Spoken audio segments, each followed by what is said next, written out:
ఇబ్బందులు వస్తాయి. ఎందుకంటే వీరభద్ర స్వామి ఊరికనే రాలా, వాడు సాక్షాత్తు సతీదేవి నాయన శివుని తిడితే ఆమె తన ఆత్మాహుతి చేసుకుంటే వీరభద్రుడు వచ్చాడు, దక్షుడు తలకాయ తీసి అగ్నిగుండంలో పడేశాడు. మరలా అది కావాలంటే చూసుకోండి, రాజకీయ పక్షాలైనా లేకపోతే అధికారులైనా సరే ఏ న్యాయం కావాలో చూసుకోండి. అటువంటి స్థితి తీసుకురాకండి దయచేసి. మీరు ఆలోచించాలా.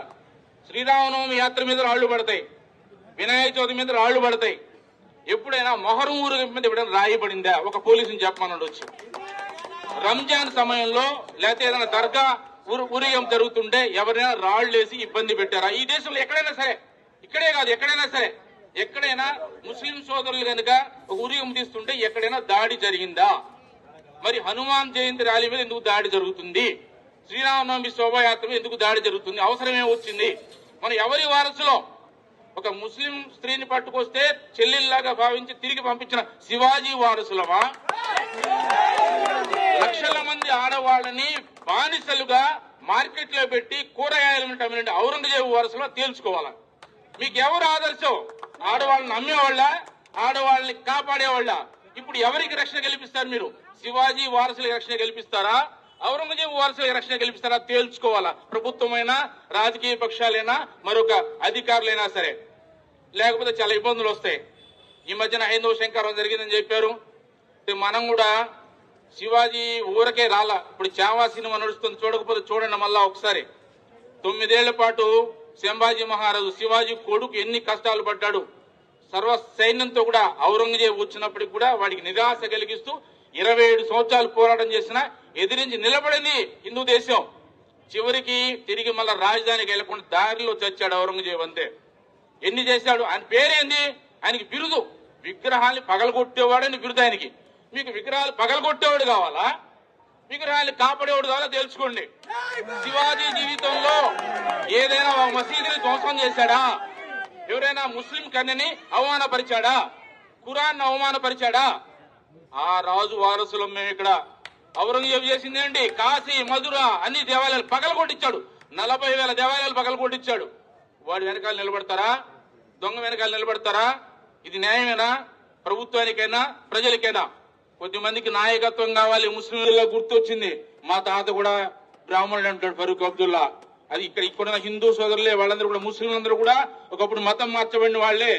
వాళ్ళ మాయాజాలను పడి పదవీ కాంక్షతో ఉద్రేకాలు రెచ్చగొట్టి ఊరేగింపు రాళ్లేయించి నాయకులుగా ఎదగాలంటే ముస్లిం యొక్క ఉగ్రవాద నాయకత్వాన్ని తిరస్కరించాలా ముస్లిం సోదరులు?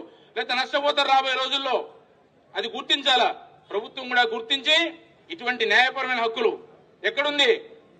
రోడ్డు మీద పోకూడదన్నదా? పోయినసారి చూసాం, హనుమంత్ జయంతి యాత్ర జరుగుతుంటే ఆర్టీసీ బస్ స్టాండ్ దగ్గర పోలీసులు బ్యారికేడ్స్ పెట్టి మీ దాన్ని పోవద్దు, ఆ పక్కన పోండి అన్నారు. సిగ్గుచేటు కదా. మీరెందుకు ఉంది? తుపాకీ దేనికి? లాఠీ ఎందుకు ఉండేది? రోడ్డు మీద, పబ్లిక్ రోడ్డు మీద పోరా అంటే ఎవడైనా రౌడీ చేసి వాడి పక్కన నిలబడి వాడి దూరంగా ఉండరా, నువ్వు ఇంట్లో కూర్చోమని మాకు చెప్తారా? అందుక మీరు ఉండేదే. రౌడీ చేసేవాడు పక్కలో వేస్తారా? తెలుసుకోవాలా. ఏది లా అండ్ ఆర్డర్ అంటే ఏమిటి? అసలు ధర్మం ప్రకారం అనుమతి తీసుకుని పోయేవాడికి రక్షణ కల్పిస్తారా? అధర్మంగా శాంతియుతంగా పోయే రాళ్లేసేవాడికి రక్షణ కల్పిస్తారా? తేల్చుకోవాలి యంత్రాంగం. సాక్షాత్ మనం గౌరవమైనటువంటి జిల్లా మేజిస్ట్రేట్ వారి కార్యాలయం దగ్గర నిలబడి ఉన్నాం. మనం న్యాయాలయాలు వాళ్ళకి తెలుసు ఏది మంచి ఏది చెడ్డో. ప్రభుత్వానికి, మంత్రి గారి, ముఖ్యమంత్రి గారికి, ఉప ముఖ్యమంత్రి గారికి కూడా ఈ విషయాన్ని తీసుకెళ్లి ఈ రాష్ట్రంలో హిందువులు 2వ శ్రేణి పౌరులు కాదు, వాళ్ళకి సమాన హక్కులు ఉన్నాయి. ఏ దేశంలో అయితే ఆ దేశ వాసులకి హక్కులు ఉంటాయి. అందరూ సుఖజీవనం కలపాలి.